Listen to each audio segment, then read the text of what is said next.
live from WTVO Rockford and your home team. Eyewitness News at 5 starts now. Snow has stopped falling around the area, but we're still feeling the effects of our first major winter storm of the season. The problems now are blowing snow and frigid temperatures. Our winter storm may not have dumped much snow, but some places were still covered. A Rockford group helps families who have a lot more on their minds than shoveling. And health experts warn about increases in illnesses this holiday season. There are ways you can protect yourself and your family the next couple days. Good evening, I'm Eric Wilson. Mimi Murphy has the night off. The Arctic air that moved in after the snow stopped falling is still in the area, and it doesn't plan on leaving soon. Meteorologist Jordan Wolf is in the Weather Center. Jordan, it will be a slow climb out of this deep freeze. Yeah, that's right, Eric. We don't even see wind chills getting back above zero until we get into parts of the day on Sunday. We still have to deal with those sub-zero wind chills and even sub-zero temperatures at least quite a bit longer. But at first, we're still seeing those winds ramping back up, with the blowing and drifting remaining a huge concern. Our Skytrack camera over in Rochelle, a very shaky scene out there with the winds beginning to pick back up, still holding on to those gustier winds through the rest of the evening tonight. Another look out in Poplar Grove, still showing some of those drifts showing up on some of the runways out there. That's where we're seeing a lot more of those whiteout conditions when we get further out into the country compared to where we have in the city. We take one last look, our Skytrack camera here in Rockford, a lot more of those clearing on the roadways because those buildings allowing a little bit more of the blocking of those winds compared to some of those more open areas. Those wind gusts, as I mentioned, still peaking up close to 40 or even 45 miles per hour, and visibilities, even though snow is not falling anymore, have dropped under a mile in some spots. At a mile now in Rochelle and Galena, 3 miles of visibility here in Rockford. Those sky conditions are still holding on with a lot more of those winds ramping back up, and that's allowing roads to also remain fairly covered in many spots. Some improvements showing up, at least in Winnebago and Boone counties, but now we've got to deal with the brutal temperatures still lasting still a bit longer. I'll break down more details on just how long that chill could last and when we could see a return to above zero temperatures coming up a little bit later. Thanks, Jordan. We'll check back in with you in a few minutes. In the meantime, Rockford's canceled its snow emergency. That means odd-even parking's no longer in place. According to the city's Snow and Ice app, crews are done plowing, though some areas are still being treated with salt. Our news and weather teams have worked hard to keep you updated with storm information. There's a closure list pinned to our homepage at mystateline.com. You can also go there or our First Warn Weather app to get updates on weather conditions over the next few days. Online, just click on the Weather tab at the top of our main page. There wasn't a lot of snow that fell yesterday and overnight, but what we got is blowing and drifting. Nikel Delgado talked with members of a local organization making sure some special families don't have to go out in this cold. Nikel, these families probably have a lot more on their minds than snow-covered driveways and sidewalks. That's right, Eric. The cold can't stop K Cancer Baseball Organization in shoveling up driveways of local families who have a child battling childhood cancer. You just had to take your kid to treatment. He's at treatment for a week. You know, you're stressed out, you have so much going on in your head, and you come home and there's a foot of snow in your driveway. So sometimes it's the seemingly small things that make the biggest impacts. Co-founder of K Cancer Baseball, Adri Rapier, tells me it all started in 2014, wanting to do something outside of the sport of baseball and make an impact in the Rockford community. We kind of talked around, and there's not a whole lot of resources in the greater Rockford area for kids that develop childhood cancer. So we thought that'd be a really good cause to support. So that's when Adri and executive director of K Cancer Baseball, Randall Rapier, decided to do more, including shoveling driveways for families who have a child battling cancer. In fact, more than 40 families across the state line will come home to driveways cleared of snow Friday. You know, you feel good when you're going to put on your stuff and get all bundled up. You're thinking, boy, it's cold outside and it's going to be a little uncomfortable. And then your next thought is, how uncomfortable must it be to be the family that you're going to help? Randall tells me even though it's cold outside, what warms them is the fact that they can help. Their goal is to give any assistance to these families, and sometimes that's as easy as clearing their driveways. So as a community member, I kind of feel like it's my job to help, you know, and just remind them that Rockford's here for you. You absolutely are not alone. You've got a big community that's here to support you in any way necessary. Both Adri and Randall say it's important that these families know that they are not alone. Cancer is something that impacts everybody, but especially little kids. And right now, pretty much anything we can do to help out. For more information on how you can be a part of K-Cancer Baseball, go to mystateline.com. Eric? Thanks, Nicole. Rockford's Festival of Lights is back after a night off. The displays at Sinisippi were switched off last night due to the winter storm. Organizers tell us lights will stay on through Christmas weekend. The extreme cold means volunteers will limit time outside, so drivers will need to be extra careful looking out for each other. There's no charge to check out the lights, but donations are appreciated. The 33rd Annual Festival of Lights runs through the end of the year. Schools across the state line are on winter break, which means students will be at family gatherings likely. And that has doctors warning about a perfect situation for seasonal illnesses to spread. Experts at OSF Healthcare urge parents to use caution over the next couple weeks. Cases of flu, COVID-19, and respiratory syncytial virus, or RSV, are all increasing.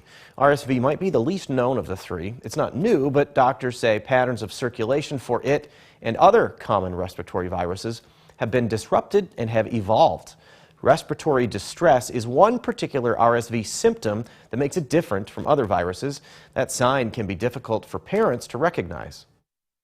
Signs or symptoms to look out for are head bobbing. So if a child has excessively head bobbing after each breath, if they have flaring of their nostrils, if they have chest retractions, meaning they have increased work of breathing, if they also have poor feeding, they're more lethargic, they're not easily arousable, are some signs that they may be tiring out. If you or your child becomes sick with RSV, COVID-19, or the flu this holiday season, monitor symptoms closely, follow the recommended guidelines to reduce the spread, and stay home until the virus has run its course. If you see emergency vehicles working on the side of the road, remember to slow down and move over. That's the message every December 23rd. That date is set aside in Illinois to remind us all about Scott's Law. The measure passed was named after Chicago firefighter Lieutenant Scott Gillen, who was killed by a drunk driver while working on the Dan Ryan Expressway. ISP reports 25 Scott's Law crashes this year. That's slightly up from 2021. The agency also tells drivers traveling for the holidays this weekend to be aware of any emergency vehicles helping stranded drivers. Recovery operations and assistance operations along the roadway are one of the most dangerous situations that our responders face. And the work itself is difficult enough, especially in these conditions. Best thing we can stress is, slow your speed down, increase your following distance as you approach an emergency vehicle, yield to as far away as you can to enhance the safety of the public safety person. If you violate Scott's Law, you could end up paying a $250 fine. Congress is about to send the Electoral Count Act to the president for his signature. Coming up, it's buried in the 4,000-page, $1.7 trillion funding bill. And the blowing and drifting snow remains the main issue now, as we still have a lot of those road conditions still worsening through the evening. Winter storm warning remaining in effect. I'll let you know how long those effects could last coming up in just a few minutes. You're watching Eyewitness News, your home team with Eric Wilson, Mimi Murphy, Scott Leber, and meteorologist Jordan Wolf. Lawmakers attach an election provision to the federal government spending bill they just passed. Anna Warnicki shows us what's in the plan and how supporters say it protects future elections. Buried in the 4,000-page, $1.7 trillion spending bill is the Electoral Count Reform Act, which Maryland Democrat Steny Hoyer says will ensure that we never see a repeat of the shameful and malicious attack on our democracy. The new law makes clear that the vice president's role in the electoral vote count is purely ceremonial. The reforms passed the Senate with support from both parties. Nothing is more essential to the survival of a democracy than an orderly transfer of power. Maine Republican Senator Susan Collins says it ensures that the electoral votes represent the popular vote of each state. Updating the Electoral Count Act was one of the recommendations in the House January 6th Select Committee's final report released Thursday. The report provides full transcripts of more than 1,000 interviews and all the evidence the committee has gathered in its investigation. The report goes to Congress, but committee member Jamie Raskin says the Justice Department will be looking at it as well. We brought forth those offenses where we think it's just clear that criminal conduct took place. On Thursday, lawyers representing former President Trump were seen leaving the federal courthouse, where a special counsel and grand jury are considering whether to pursue criminal charges against the organizers of the attack on the Capitol. In Washington, I'm Anna Warnicki. Snow has ended, but the effects of our winter storm are still in the state line. When we come back, Jordan shows us when the wind and blowing snow will end. That's next.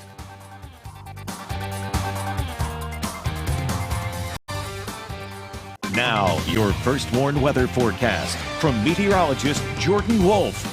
Well, even though the snow is beginning to end and actually ended yesterday, we still could see a couple of wraparound showers, but that does not mean the impacts of the storm are over. As a matter of fact, it's far from that. We still have to get through some of these gustier winds through the rest of the evening tonight and even into the day tomorrow. The winter storm warning still remains in effect throughout the overnight hours into early tomorrow morning for all of northern Illinois.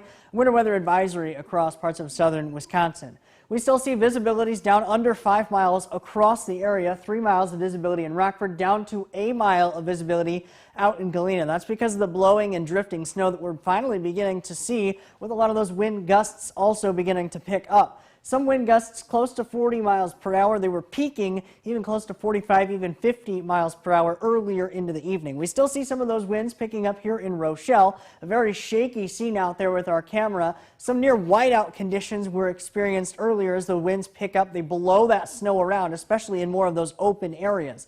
A little bit closer into town up here in Beloit, Wisconsin, we still see those snow-covered roads, at least a little bit, but definitely a lot more improvements compared to where we have some of those more open areas. Our Skytrack camera up there is brought to us by Bryden Motors, and the one in downtown Rockford is brought to us by Window Worlds. We continue to see those temperatures working their way back down, and even those road conditions that are still a little bit clearer, at least in the towns, but they're more out into the open that you get. That's where you're going to see a lot more of those struggles with those road conditions. We have some improvements, at least across Winnebago, Boone, McHenry, and DeKalb counties, but some of our other areas still experiencing those mostly covered or even completely covered roadways. Temperatures now down around -2 for a lot of us, and wind chills well below zero, about 30 degrees below zero in some spots. We check in with a couple of our weather watchers here. Terry reporting a temperature of -3, -7 for the dew point, and a wind gust of 41 miles per hour out there in Genoa. Jim on the southwest side of Rockford, -3 for the temperature, -11 for the dew point, and then Mike just north of Forreston reporting a temperature of -2, and all of them have not experienced any additional snowfall today, but I was definitely seeing a lot more of that blowing and drifting. In addition to the blowing and drifting, we still could see those wind chills down below -20 throughout the overnight hours tonight. We don't really see any improvements with those wind chills until we get into the day on Sunday. Those wind chills run around -20 still could cause frostbite in around 20 to 30 minutes on exposed skin. So make sure that you are bundling up if you have to be outdoors at any length of time. Wind gusts also finally get some improvements working in for the overnight hours tomorrow, but we still see those widespread wind gusts all the way around 20 to even 30 miles per hour. Our next weather system working in, no snow at least in the short term, but we do have that clipper system that could be working in late Sunday night into early Monday morning. That could bring us our next chance of accumulating snowfall, something we'll definitely be watching. Christmas Day still 10 degrees for the high temperature, one of the coldest in recent memory, but some improvements on the way, Eric, all the way up into the 40s by the end of next week. Slowly but surely, we will get there. Jordan, thanks. Reagan Holgate is in next with sports. She recaps rivalry night for the Fighting Illini in St. Louis with a trophy on the line. Now sports with Reagan Holgate. The Illini are on their way back to Champaign, less a trophy and less some bragging rights. Last night's big game with the 10-1 Missouri Tigers did not go in favor of Illinois. In the first half now, Terrence Shannon Jr. drives down the lane and gets the layup to go. At the foul there, too.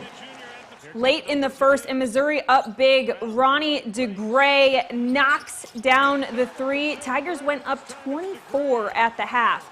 Second half now, and Kobe Brown drains it from the corner. There was no coming back for this Illinois team. Missouri wins 93-71. No excuse. I've got to be better. I've got to get these guys prepared better. I thought we had a great week of preparation. I was excited and had very little carryover. Got a lot of time before January 4th to clean a lot of stuff up in terms of the execution on the offensive side, which is leading to very bad defense and probably the worst defense that any of my teams have ever played. The Packers have made a huge investment in the future of their offensive line before the Christmas holiday, a move that ensures protection up front for years to come. Elgton Jenkins and the Packers have agreed to a 4-year contract extension worth up to $74 million. The offensive lineman's deal includes a $24 million signing bonus, which makes Jenkins the second highest paid guard in the NFL. This deal comes in the final year of his contract and just a year after he tore his ACL. The Ice Hogs have one more game tonight before the holiday break. They'll be at Allstate Arena to take on the Chicago Wolves. The Hogs currently rank 4th in the Central Division, while the Wolves are in 7th. Rockford is coming off a huge overtime win to the Stars, and it was David Gust to win it for them. Gust will be someone to watch tonight. Wednesday night marked his 14th goal this season. He's scored 4 goals in the last 5 games, totaling 6 points during that stretch. Tonight marks the 5th meeting between these rivals, and it gets underway at 7 o'clock. And just a reminder, there's no local basketball tonight. The championship games of the Forest and Holiday Tournament have been postponed to Monday. You can find the full schedule of Monday's games on mystateline.com. So enjoy the weekend and stay warm, folks. In some more hockey tonight, the Blackhawks are back on the ice looking for a Christmas miracle. A win tonight would snap another 8-game losing skid. They've got puck drop with the Blue Jackets at 7:30. And DeMar DeRozan and the Bulls are looking for the three-peat tonight in this Eastern Conference matchup with the Knicks. DeRozan leads the Bulls with 25.9 points per game, and they'll need another big night from him if they want to grab this win. That's sports. We'll be right back. Blowing and drifting remains a concern over the next couple days, but we're warmer into the middle of next week. That warming trend looks great. Thanks, Jordan. And thank you for spending some of your time with us. Stay safe.